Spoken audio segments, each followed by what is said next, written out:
da amada igreja, com a santa e gloriosa paz do Senhor Jesus. Quero deixar para a meditação de todos, 1 Pedro, o 2 e o 9, que diz: mas vós sois a geração eleita, o sacerdócio real, a nação santa, o povo adquirido, para que anuncieis as virtudes daquele que vos chamou das trevas para a sua maravilhosa luz. Nós estamos nação santa, povo separado para honrar e engrandecer ao Senhor. Enquanto Ele não vier buscar a sua igreja, adore, exalte, glorifique, o mais Ele fará.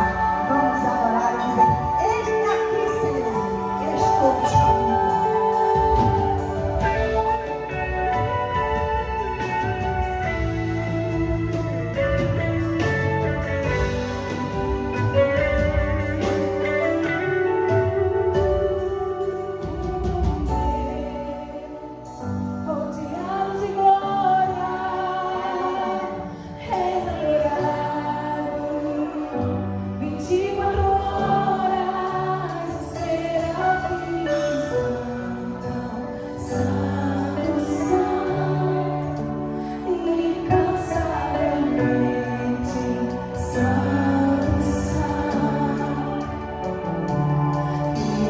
Yeah.